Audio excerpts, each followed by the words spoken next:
తెలంగాణలో ఎగ్జిబిటర్స్ అత్యవసర సమావేశం కాబోతున్నారు. మధ్యాహ్నం 3 గంటలకు జరిగే ఈ భేటీలో సింగిల్ స్క్రీన్ థియేటర్స్ల భవిష్యత్ ప్రస్తుత సమస్యలపై చర్చించబోతున్నారు. థియేటర్ల నిర్వహణ, పర్సెంటేజ్ సిస్టమ్ వంటి అంశాలు గతంలో డిస్ట్రిబ్యూటర్లు, ప్రొడ్యూసర్స్తో చర్చించిన అంశాలపై ఈ సమావేశంలో సమీక్షించబోతున్నారు. సింగిల్ స్క్రీన్ల కొనసాగింపునకు కొత్త వ్యూహాలు రచించబోతున్నారు.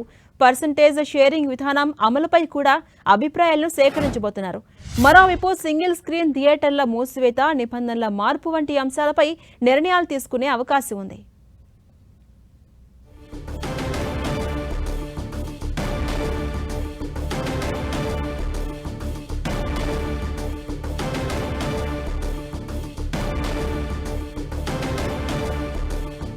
తెలంగాణలో ఎగ్జిబిటర్స్ అత్యవసరంగా సమావేశం కాబోతున్నారు. మధ్యాహ్నం 3 గంటలకు ఈ భేటీ జరగబోతోంది. సింగిల్ స్క్రీన్ థియేటర్ల భవిష్యత్తు కావచ్చు, ప్రస్తుత సమస్యలపై ప్రధానంగా చర్చించబోతున్నారు.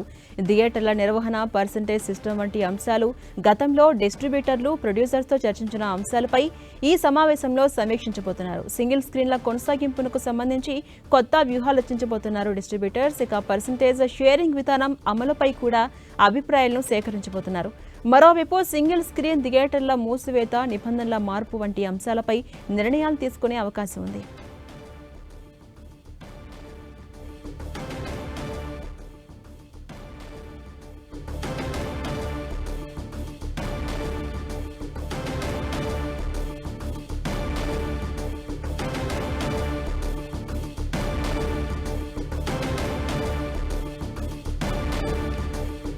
ఇదే అంశంపై మరింత సమాచారం మా ప్రతినిధి వెంకట్ అందిస్తారు. వెంకట్, తెలంగాణలో ఎగ్జిబిటర్స్ అంతా కూడా అత్యవసరంగా సమావేశం కాబోతున్నారు. ఈ రోజు మధ్యాహ్నం 3 గంటలకి ఈ భేటీ ఉండబోతోంది.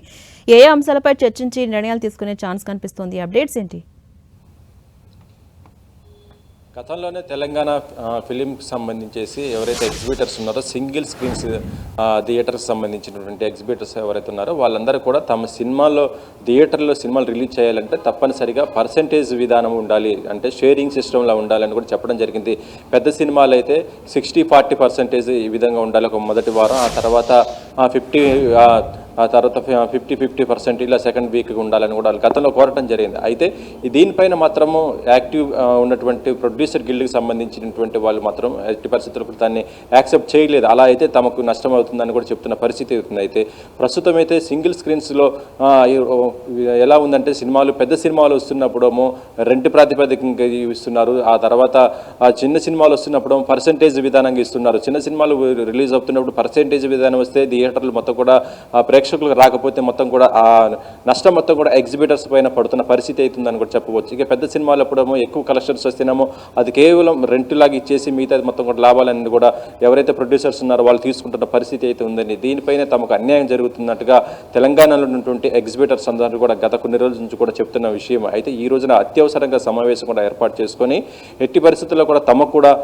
ఇప్పుడు మల్టీప్లెక్స్లో ఏ విధంగా అయితే షేరింగ్ సిస్టమ్ ఉందో అదే విధంగా తమకు కూడా సింగిల్ స్క్రీన్స్కి మొత్తం కూడా షేరింగ్ సిస్టమ్ ఇవ్వాలని కూడా నిర్ణయించుకోవడం జరిగింది. ఆ విధంగా చేస్తేనే తమ థియేటర్లలో పెద్ద సినిమాలు కానీ చిన్న సినిమాలు కూడా రిలీజ్ చేస్తామని కూడా చెప్తున్న పరిస్థితి ఉంది. ఎందుకంటే ఈ రోజున అత్యవసరంగా సమావేశం కావడానికి కూడా కారణం ఏంటంటే, June 4th పెద్ద సినిమా, రామ్ చరణ్ నటించినటువంటి పెద్ద సినిమా రిలీజ్ కాబోతుంది. ఈ సినిమా పైన చాలా ఎక్స్పెక్టేషన్స్ ఉండటంతో పాటు మల్టీప్లెక్స్లతో పాటు సింగిల్ స్క్రీన్స్లో ఎక్కువ రిలీజ్ అయ్యే అవకాశం ఉంది. సింగిల్ స్క్రీన్లో రిలీజ్ అయితే మాత్రం దీనికి కంపల్సరీగా కూడా ఎట్టి పరిస్థితుల్లో కూడా షేరింగ్ సిస్టమ్ ఉండాలని వాళ్ళు కోరుతున్నారు. ఇప్పటి నుంచే ఎవరైతే ప్రొడ్యూసర్స్ ఉన్నారో వాళ్ళపైన ఒత్తిడి పెంచితే తమ యొక్క న్యాయమైన డిమాండ్కి పరిష్కారం కూడా దొరుకుతున్నట్టుగా భావిస్తున్నారు. ఆ లోపు సమస్య పరిష్కారం అయితే మాత్రం పెద్ద లాంటి సినిమాలప్పుడు కూడా సింగిల్ స్క్రీన్స్కి సంబంధించి మొత్తం కూడా షేరింగ్ సిస్టంలో ఉంటే మాత్రం కంపల్సరీగా వచ్చిన లాభాలు ఇటు ప్రొడ్యూసర్స్ దాంతోపాటు ఎగ్జిబిటర్స్ సమానంగా షేరింగ్ తీసుకునే అవకాశం ఉంటుంది. లేదంటే రెంటల్ సిస్టమ్ అయితే మాత్రము ఆ సినిమా వల్ల తమకు కూడా లాభాలు ఏమి కనీసం వచ్చే అవకాశం లేదని కూడా చెప్తున్నారు. ఎందుకంటే ప్రస్తుత పరిస్థితుల్లో చూస్తుంటే కరెంటు బిల్లులతో పాటు మిగతా పార్కింగ్, మిగతా అన్నీ చూసుకుంటే మొత్తం కూడా తమ పైన ఎక్కువ భారాలు కూడా పడుతున్న పరిస్థితి ఉంది. ఇలాంటి పరిస్థితుల్లో తాము ఈ ఆర్థిక భారాన్ని కూడా భరించలేమని కూడా సింగిల్ స్క్రీన్ థియేటర్స్ వాళ్ళు చెప్తున్న పరిస్థితి ఉంది. సో సాయంత్రం జరుగుతున్నటువంటి ఏదైతే అత్యవసర సమావేశం ఉందో, మరి ఈ సింగిల్ స్క్రీన్ థియేటర్లు తీసుకునేటువంటి నిర్ణయం పైన ఇప్పుడు రేపు రిలీజ్ అయ్యే పెద్ద సినిమాలు ఏదైనా సరే వాటికి రిలీజ్ పైన కూడా ఎఫెక్ట్ అయితే పడే అవకాశం ఉందని చెప్పవచ్చు. సింగిల్ స్క్రీన్స్కి సంబంధించి ఎగ్జిబిటర్స్ కనుక ఏకగ్రీవంగా నిర్ణయం తీసుకొని తమ కూడా షేరింగ్ సిస్టమ్ ఇస్తేనే బాగుంటుందని వాళ్ళు చెప్తున్నట్టు దానికి అనుగుణంగానే ఇప్పుడు రిలీజ్ చేసే వాళ్ళు కూడా అంగీకరిస్తే మాత్రం ఎటువంటి ఇబ్బంది ఉండదు. కానీ ఒకవేళ ఇటు ప్రొడ్యూసర్స్ మాత్రం యాక్సెప్ట్ చేయకపోతే మాత్రము సింగిల్ స్క్రీన్కి సంబంధించినటువంటి ఎగ్జిబిటర్స్ తమ యొక్క థియేటర్లు అన్నీ కూడా కొన్ని రోజులు బంద్ చేసే అవకాశం అయితే కూడా ఉన్నట్టుగా చెప్తున్నారు. ఒకవేళ సినిమా స్క్రీన్స్ మొత్తం కూడా బంద్ అయితే మాత్రం మళ్ళీ టాలీవుడ్లో మా చిత్ర పరిశ్రమకి చాలా వరకు కూడా ఆర్థికంగా నష్టం జరిగే అవకాశం ఉంటుంది. దీనివల్ల ఇటు ప్రొడ్యూసర్స్ దాంతోపాటు మరొక వైపు ఎగ్జిబిటర్స్ కూడా నష్టం అయితే జరిగే అవకాశం ఉంది. ప్రస్తుతం చూస్తుంటే ఐపీఎల్ ఎఫెక్ట్ సినిమా ఇండస్ట్రీ పైన పడ్డది. దానివల్ల థియేటర్లకు ఇప్పుడు ప్రతి వారం కూడా రిలీజ్ అవుతున్నటువంటి 4-5 సినిమాలు కూడా ఏది కూడా రిలీజ్ అయినా కూడా ప్రేక్షకులు రానటువంటిది. ప్రతి సింగిల్ స్క్రీన్లో చూస్తుంటే ఒక 4-5 ఉన్నటువంటి పరిస్థితి ఉంది. ఇలాంటి టైంలో ఇప్పుడు ఈ పెద్ద సినిమాలు రిలీజ్ అయితే మాత్రము కొంత తమకు ఉపశమనం కలుగుతున్నట్టుగానే వాళ్ళు కూడా చెప్తున్న పరిస్థితి ఉంది. సాయంత్రం ఎగ్జిబిటర్స్ తీసుకునే నిర్ణయం పైనే మొత్తం కూడా ఉంటుందని చెప్పవచ్చు. Jhansi. Right, thank you Venkat.